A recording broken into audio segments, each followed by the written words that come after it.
문장력 향상을 위한 문장력 키우기. 안녕하세요, 해나입니다. 자, 문장력 키우기 수업은 어떤 수업인지, 이 수업이 과연 여러분의 영어 실력 향상에 어떤 도움을 줄지, 오픽 시험에서 여러분이 어떻게 이것을 응용할 수 있는지 그 모든 것을 제가 오리엔테이션으로 알려드릴게요. 자, 일단은 오픽 시험에 대해서 알고 계신 분들도 있으실 거고, 혹은 오픽 시험이 아예 뭔지도 모르겠어요 하시는 분들도 계실 거예요. 혹시 자세한 오픽 시험에 대한 오리엔테이션이 필요하신 분들은 이제 제가 토커비 채널에 자세한 오픽 오리엔테이션을 올려놨으니까 그 강의를 통해서 오픽 시험이 어떤 시험인지 자세히 알아보시고요. 오늘은 일단 조금 더 상세하게 들어가 볼 거예요. 오픽 시험을 고득점이라고 한다면 IH 그리고 AL을 고득점이라고 보죠. 이 IH와 AL을 받기 위해서는 이 네 가지 조건이 있어요. 물론 오픽 시험에 이제 평가 기준이라는 게 명확하게 있지만 사실 이제 제가 이제 가르치면서 그리고 이제 데이터를 통해서 느낀 것은 요 네 가지가 충족이 되면 AL이 가능하다라고 말씀을 드려요. 일단 첫 번째는 발화량이에요. 이 발화량은 IM2와 IM3 이 두 개 사이의 경계를 아주 크게 이제 좌우합니다. 발화량이 많지 않으신 분들은 IM2에서 계속 머무르시게 되고요. 발화량이 충분하신데 다른 부분이 부족하다 하시면 IM3가 돼요. 그래서 일단 IM2에서 IM3로 점프하시려면 발화량을 늘려주셔야 돼요. 근데 발화량이 이제 충분하다라는 것은 어떤 기준이냐? 이거는 사실은 그때그때 조금 달라요. 그런데 이제 권장 답변 시간을 1분에서 1분 30초로 잡을 거예요. 그런데 이 1분 30초를 아주 천천히 말하면서 채울 수는 없겠죠. 조금 더 빠른 속도로, 자연스러운 속도로 이제 말하시면서 1분에서 1분 30초를 채우신다면 AL이 가능해요. 사실 정말로 속도가 아주 자연스러워요. 자연스럽다라고 하는 것은 우리가 한국어로 말할 때 상대방이 말을 느리게 해서 답답하다라는 느낌이 들지 않는 정도의 속도 있죠. 그 정도 속도로 영어를 말하실 수 있을 때는 1분이 아니라 50초 혹은 45초 정도를 말씀을 하셔도 이제 발화량이 충분하다라고 여겨지기도 해요. 자, 그래서 답변 속도의 기준은 무엇이다? 우리가 한국어로 말하는 속도와 대입을 해봤을 때 아이고 답답하다가 아닌 정도의 수준을 이제 답변 속도가 적당하다라고 보는데요. 제가 지금 여러분께 강의를 위해서 굉장히 천천히 말을 하고 있어요. 저는 일상적으로는 말을 좀 빠르게 하는 편이거든요. 그래서 이제 답변 속도라는 것은 지금 제가 말하고 있는 것보다는 1.2배 정도는 혹은 1.3배 정도는 빠르게 말씀을 해주셔야 합니다. 근데 여기서 이제 어떤 문제가 생기냐면 애초에 평소에 한국어로 말할 때도 말이 느리신 분들이 있어요. 그런 분들은 저는 이제 굳이 영어를 위해서 말 속도를 높일 필요는 없다라고 말씀을 좀 드리기는 해요. 그리고 그 대신에 이제 자기소개할 때나 아니면 자신에 대한 개인적인 이야기를 할 때 나는 좀 말이 느린 편이야 라고 이제 언급을 하시면 도움이 되실 수 있어요. 그리고 문장력 부분 볼게요. 이 문장력이 사실은 좀 어려울 수 있어요. 이제 요게 키포인트인데 주어, 동사, 목적어 I like English 같이 그러니까 주어, 동사, 목적어 요 정도로만 말씀을 하시면 문장력이 굉장히 이제 좋지 않다라고 볼 수 있고요. 문장을 조금 더 길게 한 호흡에 이제 마침표가 이제 찍어질 때까지 그 한 문장이 좀 길게 많은 단어를 말할 수 있다. 그 안에 좋은 어휘와 좋은 문장 구조를 사용할 수 있다. 그것이 문장력이 좋다라고 보여지는데요. 이 문장력이 좋지 않으면 절대 AL이 넘어갈 수 없어요. IH와 AL의 가장 큰 차이가 이 문장력이에요. 그리고 어휘력이에요. 좀 핵심이 되는 단어, 그리고 그 주제에 맞는 핵심 어휘를 사용하실 수 있는 분은 AL을 받고요. 핵심 어휘는 없으나 답변 속도가 아주 좋고 발화량이 충분하다라고 하시는 분들이 IH를 받아요. 사실 그리고 지금 많은 분들이 선생님 그럼 문법은요? 라고 질문을 하실 수도 있어요. 오픽 시험은 문법은 그렇게 크게 문제가 되진 않아요. 물론 문법적인 오류가 좀 잦다라고 하시면은 AL을 받기는 좀 힘들어요. IH까지는 문법적 오류가 있어도 충분히 가능합니다. 자, 그리고 다 마지막이 전달력이에요. 이거는 이제 정말 좀 조심스럽게 말씀을 드려야 되는데 제가 발음에 대한 이야기를 할 거예요. 많은 분들이 발음이 정말 중요하다고 생각을 하시지만 사실 오픽 시험장에 딱 가셔서 그 그러니까 나의 레벨을 평가하는 부분이 있어요. 맨 처음에. 그때 이제 예시 답안을 이제 들어볼 수가 있거든요. 근데 그 예시 답안을 들어보면 그분들의 발음이 아주 좋지는 않아요. 막 미국인스럽다거나 아니면 뭐 영국인스럽다거나 뭐 그런 느낌이 아니라 굉장히 이제 로컬 그 발음이 섞여 있는 표현을 많이 발음을 내시거든요. 그럼에도 AL을 받으시는 거예요. 즉 발음은 매우 중요한 것은 아니다. 하지만 전달력은 중요해요. 전달력이 중요하다는 것은 여러분이 발음을 틀리게 내지만 않으시면 된다는 거죠. 자, 이거는 제가 꼭 강의에서 다뤄봐야지 했던 건데 정말 많은 분들이 틀리세요. 이 걷다라는 뜻의 walk를 work라고 말씀을 하세요. work 이렇게 발음을 하시는데 이 work의 발음 기호는 이렇게 생겼어요. 여러분 여기에 르 발음이 나는 발음 기호가 있나요? 없죠. 그쵸? walk가 아니라 walk예요. 담백하게 내세요. walk. 걷다, walk예요. 이렇게 이 단어를 work라고 내시면 그건 발음을 잘못하고 있는 거고요. 맥락을 이제 잘못 전달하여서 전달력이 떨어지게 돼요. 그래서 발음은 틀리게 내지만 않으면 된다. 막 미국인처럼, 원어민처럼 말하실 필요는 없다라는 거예요. 자, 여기서 제가 크게 한 가지를 짚어볼게요. 여러분, 문장력이 좋아지면 발화량도 높아지고요. 당연히 답변 속도도 올라갈 수 있어요. 즉, 이 네 가지 고득점 조건 중에서 전달력을 제외한 이 세 가지는 문장력을 키우는 것만으로도 잡아낼 수 있다는 거예요. 전달력을 잡아내시려면 최대한 많은 영어를 말해보시고 따라하시고 하면 되고요. 문장력을 높이시기 위해서는 이 강의를 들으시면 됩니다. 자, 문장력을 높이는 방법의 첫 번째는요. 올바른 영작 방법을 아셔야 돼요. 물론 오픽 시험은 스피킹 시험이에요. 그래서 영작이라고 하면 이제 글로 쓰는 거니까 거리가 있다라고 생각하실 수 있지만 사실은 영작이야말로 스피킹하고 아주 밀접하게 연결이 되어 있어요. 자, 영어 공부를 할 때 대부분의 액티비티는 우리가 정보를 얻는 거예요. 그래서 인풋 액티비티라고 합니다. 근데 그 안에서 아웃풋을 낼 수 있는 유일한 두 가지가 영작과 스피킹이에요. 그런데 스피킹은 우리가 다듬기가 쉽지 않아요. 업그레이드가 어려워요. 근데 영작을 늘리시잖아요. 그럼 다 자연스럽게 여러분이 문장을 만드는 속도가 빨라지니까 입 밖으로 나오는 속도도 빨라질 수밖에 없어요. 자, 그래서 올바른 영작법 알기. 근데 여기에 올바른이라는 단어가 덧붙여져 있죠.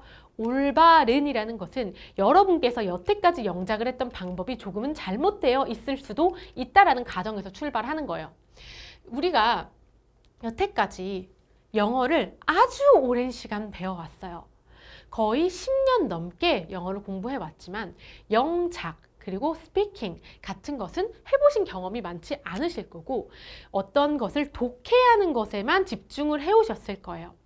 근데 올바르게 문법을 배우고 영작법을 배우시고 나면 여러분이 여태까지 배웠던 쌓아왔던 것을 폭파시켜서 여러분의 스피킹을 확 업그레이드 하실 수 있거든요. 그래서 저랑 같이 올바른 영작법을 아셔서 여러분의 이제 영어 스킬을 점프업 할 거예요. 그리고 자, 문장력 높이는 두 번째 방법이 관련 핵심 어휘 암기예요. 자, 관련 핵심 어휘라는 것은 일단은 오픽 시험에만 이제 한정되어서 말씀을 드리는 거예요. 오픽 시험에는 이제 주제라는 것이 딱 이제 정해져 있어요. 여러분이 서베이를 통해서 어떤 이제 문제를 받고 싶은지 설정을 하실 수도 있고, 그리고 랜덤 퀘스천 무작위로 나오는 그 질문의 주제들도 사실은 리스트 안에 다 있습니다. 이 관련 핵심 어휘들을 다 제공해 드릴 거예요. 그래서 이것을 이제 암기를 하셔서 응용을 하시면 여러분이 IH 받으실 분이 AL 받으시고 IM3 받으실 분이 IH 받으시게 만들 수 있는 거고요. 그럼 좀 일반적인 어휘 암기에 대해서 얘기를 좀 해볼게요. 앞에서 말씀드렸다시피 우리는 인풋 위주의 학습을 해왔어요.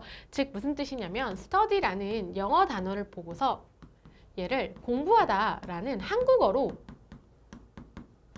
번역하는 형태로 영어 학습을 해왔어요. 우리가 봤던 토익 시험 혹은 수능 시험, 이 모든 시험이 이렇게 이쪽 방향으로 가도록 학습을 유도해왔어요. 하지만 스피킹이나 라이팅 같은 경우는 반대 방향으로 진행이 되어야 합니다. 여러분이 영어 단어를 보고 뜻을 떠올리는 것은 어렵지 않게 느끼실 거예요. 정말 그럴 거예요. 그런데 막상 우리 주변에 있는 이 사물들, 지금 여러분 지금 손에 쥐어 있는 것들, 그 사물들의 이름을 영어로 바꿔보세요. 생각 안 나실 거예요. 안 나는 게 굉장히 많을 거예요. 근데 그 사물들의 이름을 영어로 듣잖아요. 그럼 아, 그거였지? 라고 한다는 거예요. 그게 왜 그러냐? 이쪽으로 가는, 영어에서 한국어로 가는 방향으로 영어 단어를 암기하셨어서 그래요. 우린 앞으로 반대 방향으로 가는 영어를 암기할 거예요. 영어 단어를, 영어 책을 보고 암기하실 때도 이제 스펠링을 외우는 것이 아니라 이제 뜻을 보고서 영어 단어가 떠오르게끔. 근데 그 떠오른다는 것이 막 뭐더라가 아니라 반사적으로 떠오르게끔 만드셔야 걔를 스피킹에서 쓸 수 있는, 영작에서 쓸 수 있는 단어로 만드시는 거고요. 그리고 또 하나, 두 번째 포인트는 여러분이 가장 일상적인 단어들, 가장 내 주변에 있는 것들을 영어 단어로 암기하셔야 돼요. 무슨 말이냐? 여러분께서 막 양자역학 이런 단어를 영어로 말하실 일은 많지 않으실 거예요. 뭐 계실 수도 있는데 많지 않으실 거예요. 그리고 누군가 저에게 어떤 이제 뭐 생물학에 대해서 영어로 물어볼 일은 없어요. 그럼 저는 생물학 쪽에 있는 영어 단어를 암기할 필요는 사실은 별로 없는 거예요. 왜? 한국어로도 그 단어를 모르니까. 근데 하지만 제가 누군가에게 영어 교육에 대한 이제 질문을 받았을 때 영어 교육에 관한 영어 단어들은 알고 있어야지 대화가 가능하단 말이에요. 여러분께서 한국어로 자주 쓰시는 그 단어들만큼은 영단어로 알고 있으셔야 돼요. 저는 이제 영어 학습하시는 분들께 어떤 추천을 드리냐면 지금 내가 말하고 있는 모든 단어들의 영어 표현을 알고 있는가를 계속 검열하시면서 내 주변에 있는 사물들 그리고 내가 일상적으로 마주치는 그 모든 순간에 있는 단어들의 영어 단어를 떠올리는 연습을 해라. 근데 만약에 떠오르지 않는다면 그 단어를 찾아서 한 번 암기하고 넘어가라. 왜냐면 그 단어가 다시 또 나타나요. 그럼 그때 또 한 번 보고 넘어가요. 이런 식으로 내 일상을 자체를 영어 단어를 암기할 수 있게 만드는 거예요. 예를 들어서 어느 날 내가 가지 요리를 먹었어요. 그러면 가지는 영어로 뭐지? 이런 호기심이 계속 발동을 하셔야 돼요. 가지는 에그플랜트라는 이름을 가지고 있죠. 내가 일상적으로 어떤 걸 딱 만졌을 때 얘는 영어로 뭐지? 이걸 계속 호기심으로 가지세요. 그럼 이게 여러분 영어 단어 실력 향상에 굉장히 많은 도움이 될 거예요. 단어장을 보고서 외우는 것보다 일상적인 모든 것들에 대한 영어 표현을 찾으세요. 자, 그 다음 문장력을 높이는 세 번째, 많은 문장에 노출시키기예요. 자, 우리의 초등학교 시절을 생각해 봅시다. 우리는 그때는 아주 간단한 문장밖에 말하지 못했어요. 근데 우리는 지금 조금 더 복잡한 문장 그리고 좋은 표현을 사용할 수 있죠. 왜 그렇죠? 책을 많이 읽고 그 정규 교육 과정을 이제 통해서 올라왔기 때문이에요. 그리고 여러분도 스스로 아마 느끼실 텐데 저도 그런데 제가 책을 조금 많이 읽는 시즌에는 어휘력이 향상되어서 말을 조금 더 조리 있게 하거든요. 그런데 책을 안 읽을 때는 이제 내가 한국어를 못하나? 나는 영계국어인가? 이런 생각을 좀 해요. 마찬가지예요. 영어도. 여러분이 최대한 많은 영어 문장을 보실수록 여러분의 스피킹, 문장력도 높아질 수밖에 없어요. 이 수업 안에서 정말 많은 문장들을 보실 거예요. 그러면서 여러분이 많은 문장에 노출이 되시고 많은 표현에 노출이 되시고 심지어 제가 코멘트까지 해요. 설명까지 해요. 그럼 그 문장들 여러분께서 다 자기 걸로 만드실 수 있겠죠. 그래서 이 부분도 있고요. 그 다음 응용하여 영작하기. 자, 많은 문장이 노출만 되었다라고 끝나는 것이 아니에요. 그걸 내 것으로 만들려면 영작까지 하셔야 돼요. 되게 많은 액티비티가 정말 많은 액티비티가 수업에 포함되어 있어요. 그 많은 액티비티들을 통해서 여러분이 영작을 하시고 업그레이드를 하시면 여러분의 문장력이 올라가겠죠.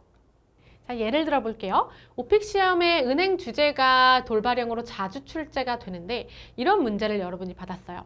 요즘 사람들은 은행 서비스를 어떻게 사용하나요? 라는 질문을 받았다라고 했을 때 보통 이렇게 대답을 시작하실 거예요. People don't go to banks. 사람들은 보통 은행에 가지 않습니다. 이렇게 얘기를 하시는데 이 수업을 듣고 응용을 좀 하시다 보면 이렇게 긴 문장으로 바꿔서 말씀하실 수 있게 될 거예요. 요거 한번 읽어볼까요? People can easily use their banking account with their smartphones, not visiting banks in person.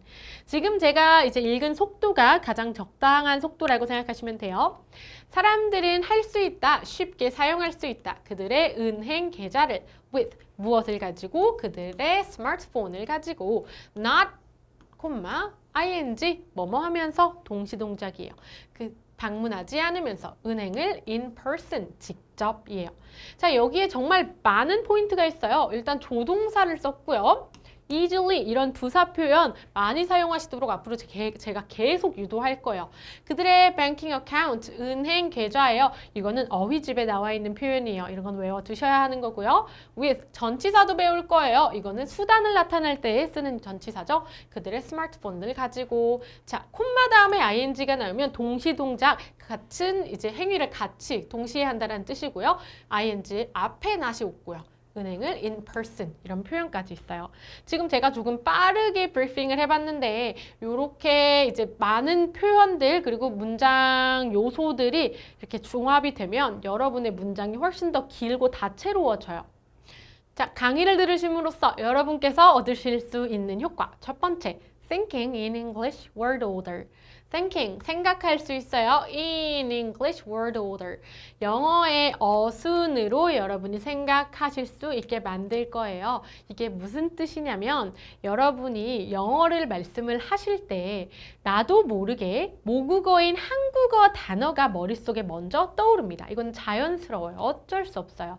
한국어 단어가 먼저 탕 떠올라요. 그러면 당연히 머릿속에는 한국어 어순으로 단어가 떠오른단 말이죠. 그럼 나도 모르게 한국어 어순으로 영어 단어를 뱉어요. 그렇게 문장이 무너집니다. 그러지 않게 하기 위해서 여러분의 이제 어순 자체를 영어로 만드는 거예요. 영어의 어순을 체화할 거예요. 두 번째, upgrading your sentence structure. 여러분의 문장 구조 자체를 업그레이드 시킬 거고요. 그 다음, making your sentences more sophisticated. 여러분의 문장을 더 sophisticated, 세련되고 더 정교하게 만들 거예요. 조금 더 구조가 잘 짜여지게. 그리고 using natural prepositions and discourse markers. 자, natural prepositions. 자연스러운 전치사. 여러분 전치사 잘 쓰잖아요. 진짜 정말 좋은 영어 돼요. 확 원어민처럼 느껴지고요. 점수 정말 많이 올라가요. 그리고 discourse markers. 여러분들이 filler이라고 이제 들어보신 분들도 계실 텐데 filler, you know, well, 이런 것들을 filler이라고 불러요. 문장의 중간중간 채워넣는 역할을 하는 애들. 근데 그 filler이 discourse marker의 한 종류예요. 이제 여러분이 이제 말을 함에 있어서 어떤 표지가 되는 것들, 순서를 나타낸다거나 아니면 자연스러움을 덧붙이기 위한 그 discourse marker도 같이 배워볼 거예요. 강의의 목차는 이렇습니다. 1강에서 기초 다지기, 어순, 영어 어순 학습할 거고요. 그리고 여기서 4형식 문장을 좀 배울 거예요. 선생님 갑자기 형식이라뇨? 문장 막 문법 배우는 거예요? 아니에요. 여러분 우리 문법 위주의 학습을 하는 것이 절대 아니에요. 최대한 아웃풋을 만들고 영작을 할 수 있게 배울 거예요. 여태까지 했었던 막 지루한 문법 절대 안 나와요.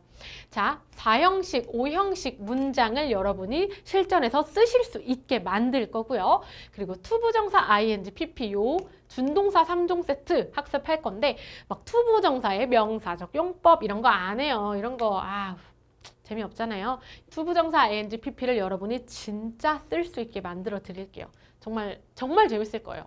그리고 관계대명사. 자, 관계대명사를 스피킹에서 자유자재로 쓰실 수 있으신 분들 많지 않을 것 같아요.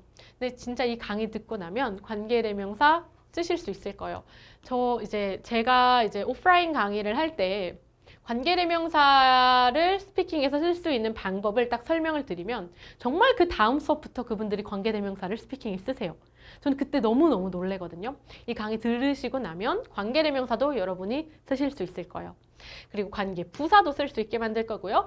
의문사, 의문사는 뭐 누가 언제 어디서 어떻게 왜, what, where, when 요 표현들을 응용할 수 있는 것. 이 의문사도 정복하시고 나면 표현이 확 늘거든요.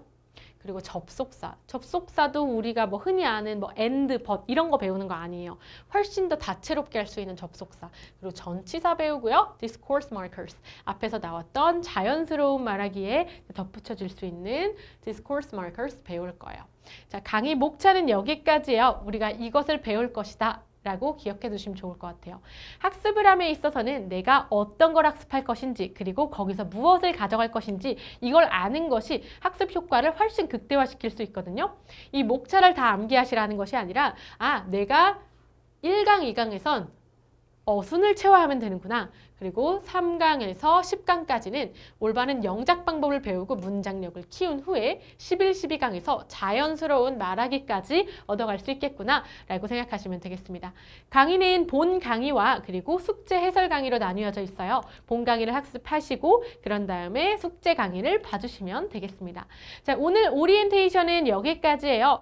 이 강의는 여러분의 오픽 점수 향상뿐만 아니라 그 어떤 스피킹 시험 혹은 여러분의 일상적인 영어 회화까지도 여러분의 문장력을 키우실 수 있게끔 제가 설계해 놓은 수업이니까 이 강의를 통해서 여러분의 문장력이 업그레이드 되는 경험을 해보셨으면 좋겠어요. 나는 IHAL 점수를 받고 싶지만 나의 현재 영어 실력이 IM1, IM2인데 무엇부터 해야 할지 모르겠어요 하시는 분들, 그런 분들이 이 강의를 통해서 설계를 하시고 그리고 점수를 확 업그레이드 시키실 수 있을 거라고 저는 이제 말씀드리고 싶습니다. 자, 여러분 이제 우리 본 강의에서 만날게요. 안녕!